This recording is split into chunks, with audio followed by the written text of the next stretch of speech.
Despite what crime shows would have you believe, not every murder is solved in under an hour. That said, no matter how hard the police and investigators try, some killers will never be found. Here's some famous murders that remain unsolved.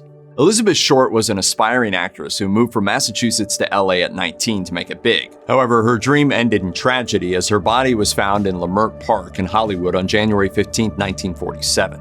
Short had been murdered somewhere else and dumped there intentionally. The website Rebel Circus details how Smart's body had been severely mutilated. It's unclear how she acquired the moniker Black Dahlia. No one really knows if the name came from her dark hair and tendency to wear black lacy clothing, or if it was something that the media came up with after Short's murder.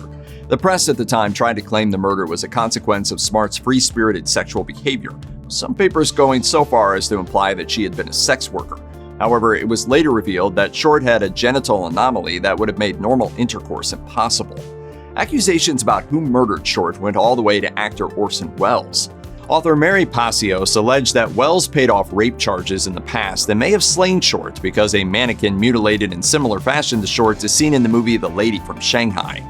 All said, around 50 people claim that they killed Short. However, most of the wannabe murderers were hoping to cash in on the attention or suffering from mental illness. On Christmas morning 1996, John and Patsy Ramsey could not find their 6-year-old daughter, JonBenet, a child beauty pageant winner. According to Time, after a frantic search of their Boulder, Colorado home, Patsy found a handwritten 3-page ransom letter demanding $118,000 for JonBenet's safe return. However, it was much too late for that. Hours later, John found his daughter strangled in the basement. Scrutiny immediately fell on the parents. The ransom letter was too unusual, and the motivation for trying to ransom an already murdered girl was too strange, especially since ransomers could have demanded much more from JonBenet's wealthy, well-connected parents. The Ramseys were eventually cleared of the charges. But let me assure you that I did not kill JonBenet. John declared that finding the killer was his, quote, sole mission and wanted his daughter's murderer to get the death penalty. The family offered a $100,000 reward to this end. In an interview with the Denver Post, John and Patsy Ramsey emphatically denied that anyone in the family had molested JonBenet and expressed their resentment that so much police energy went into examining them rather than other potential killers. According to Rolling Stone, other suspects were a drifter, an electrician, and a man who played Santa Claus. A former teacher and convicted pedophile, Mark John Carr, confessed in detail in 2006 to having killed JonBenet. The police investigated his confession but soon dismissed Carr as a lying attention hound. Even if you've never heard the name Amber Hagerman, you've likely received an Amber Alert. On January 13, 1996, 9-year-old Hagerman was abducted shortly after leaving her grandmother's house to ride her bicycle around an abandoned parking lot in East Arlington, Texas. It took 4 days for her body to be found in a creek bed miles away. The New York Times reported that heavy rains had caused Amber's body to be swept further downstream from where it had been initially sighted. Despite a $10,000 reward that stands to this day and more than 7,000 leads investigated, no credible suspect has emerged. A member of the original task force, Sergeant Ben Lopez, stated that the East Arlington police force only had one witness to Amber's kidnapping.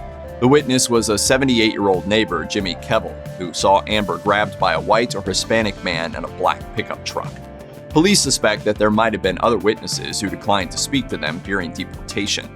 Detective Grant Gilden, a lead investigator on this case, checks yearly to see if there is any technology that could help crack the cold case. The police believe that the killer kept Hagerman alive for at least 2 days. Had people known that Amber was missing and what she looked like, she might have been found in that window of time. This tragedy inspired the creation of the Amber Alert, and over 1,000 children so far have been saved as a result. The Amber Alert, I'm very, very proud of it because it is help saving our children's lives. It's helped bringing our children back to mommy and daddy. On June 13, 1912, 2 adults and 6 children in Villisca, Iowa were murdered with an axe belonging to the children's father, Josiah Moore, though he would not be directly implicated in the ensuing investigation. According to Smithsonian Magazine, the killer covered the deceased party's ruined faces with clothing before concealing every mirror or exposed glass with cloth. The townspeople went into an understandable state of paranoia, adding locks to doors and carrying weapons everywhere. Many suspected their own neighbors, even though it was difficult to imagine that any of the townspeople were capable of this savagery. Police interviewed hundreds, but the investigation produced no solid leads. According to the Villisca Murders website, the suspect list included Josiah Moore's former boss, Iowa State Senator Frank Jones. Jones had at one point been enraged that Moore had opened his own business and was possibly sleeping with Jones's daughter-in-law. Other leading suspects in the case included a mentally disturbed minister, a random drifter, and a cocaine-addled killer for hire named William Mansfield.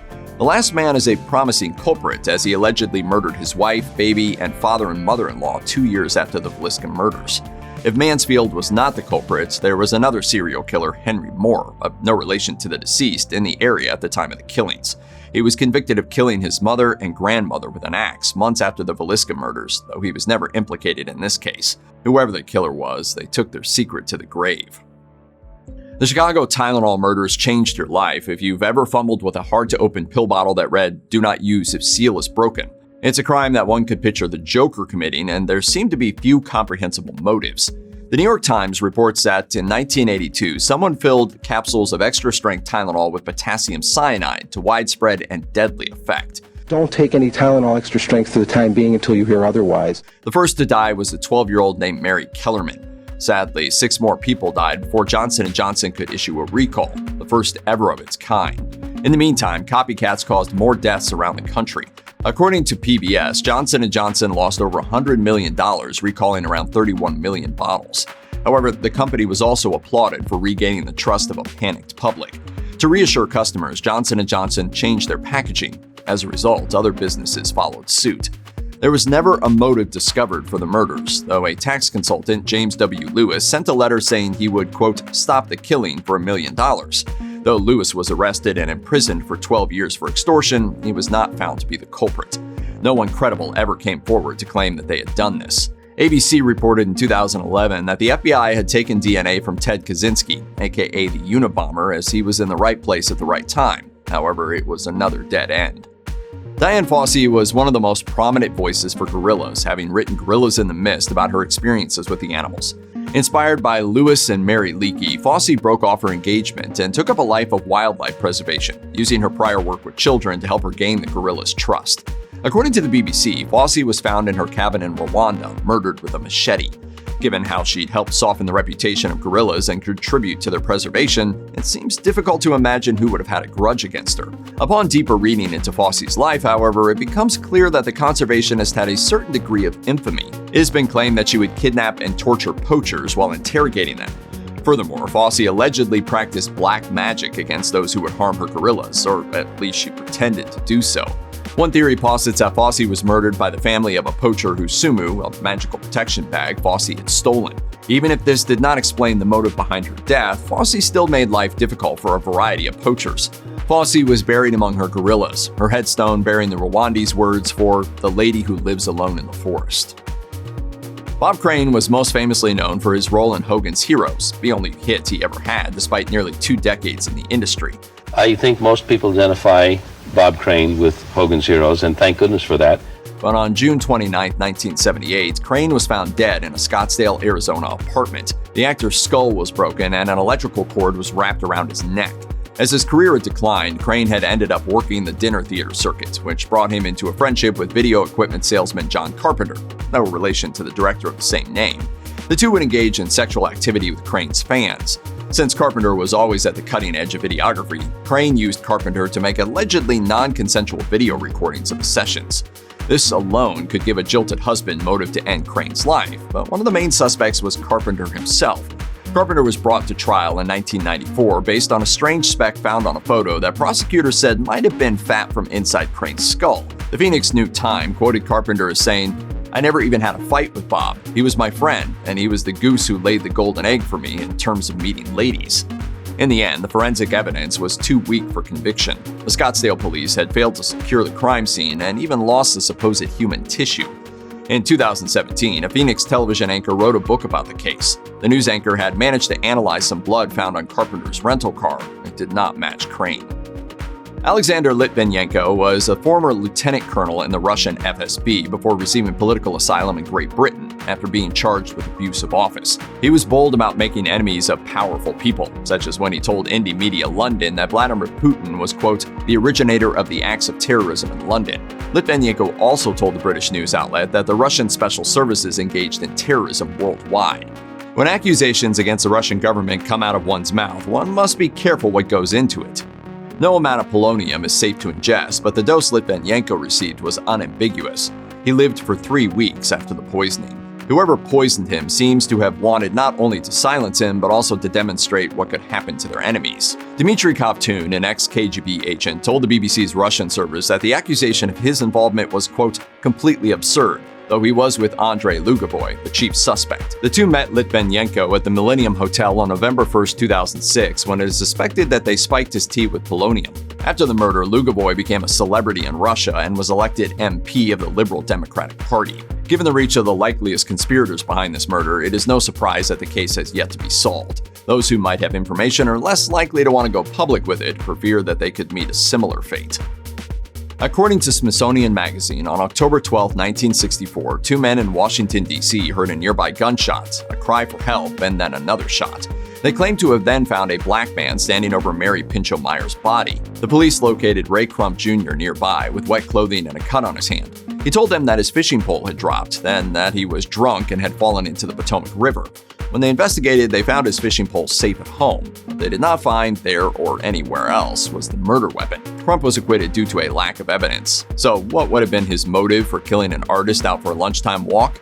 When Meyer died, few knew of the affair she'd had with President John F. Kennedy. Her ex-husband and CIA Deputy Director Cord Meyer alleged that Mary was killed by the same people that assassinated Kennedy because she knew too much. To many, Cord Meyer's allegation was far more captivating than the theory that Crump had killed Mary, perhaps out of some non-specific racial animosity. Crump was a mentally unsteady man who would have had a challenging time committing such an efficient murder, which led some to speculate that he was a patsy. Conspiracy theorists were free in their speculations, but no one else was ever charged. If the CIA was indeed involved, it's unlikely anyone will be. Dorothy Jane Scott, a single mother, had been plagued by a telephone stalker. According to the lineup, the stalker would say, "When I get you alone, I will cut you up into bits so no one will ever find you." Other times, the man on the phone fawned over her. He was aware of what she was doing on a daily basis and once told her to go outside where he had left a dead rose on her car. The stalking came to a head on May 27, 1980, when she and a coworker took another coworker to the hospital. When the coworker was released from the hospital, Scott left to bring the car around, but when she didn't return, her coworkers went to the parking lot. Here, Dorothy's coworkers saw her car speeding off. At around 4:30 a.m. the next day, the vehicle was found 10 miles away, engulfed in flames, but empty. The Los Angeles Times reported that a week later, the stalker called Scott's mother, telling her, quote, "I've got her." The police could never trace the call since the stalker hung up so quickly. After a story appeared in the Santa Ana Register, its editor received a call. The caller told the editor, "I caught her cheating with another man. I killed her." The editor also revealed that the stalker knew details about Dorothy's disappearance that hadn't been reported publicly. 4 years after she disappeared, Scott's charred bones were found in a ditch, at which point the stalker resumed taunting her family. In July 1974, the severely decomposed body of a woman was found in the dunes outside Provincetown, Massachusetts. She lay nude on a beach towel, her hands cut off at the wrists with a pile of pine needles in their place. Several teeth had been removed as well, and her entire head had nearly been severed. Beside the woman were her jeans and a blue bandana, which was neatly folded. No one could identify the woman despite police reconstructions and the fact that she'd undergone extensive dental work during her life. The case was cold for decades. Then, in the 2010s, horror author Joe Hill, son of fellow horror writer Stephen King, noticed an extra in Jaws that looked uncannily like the so-called Lady of the Dunes. This particular woman bears a shocking resemblance in appearance and wardrobe to the murder victim. Regrettably, records for movie extras were not as diligently kept when Jaws was in production, so this was more of a curiosity than a lead. Another such theory was introduced by Cape Cod Today, which speculated that, given the method of mutilation, time, and place, the woman may have been one of mobster Whitey Bulger's victims. It never was a secret that James Whitey Bulger spent time in Provincetown. However, Bulger never admitted to the murder. According to CapeCod.com, serial killer Haddon Clark once confessed to murdering her, and it could fit his MO. However, he also had paranoid schizophrenia, and his confession might be nothing more than his own wishful thinking in prison. Because the identity of the Lady of the Dunes isn't known, there's a vanishingly slim chance that her killer will ever be brought to justice after all this time. In March 1922, Victoria Gruber, daughter of Andreas Gruber, heard voices and footsteps in the attic. On March 30th, Andreas found that somebody had broken the locks on his barn. Upon further inspection, he found footprints in the snow going into the barn that did not come out. Friends advised Andreas to go to the police, but he was sure that he could defend his family. The next day, a killer apparently lured the family into the barn one by one.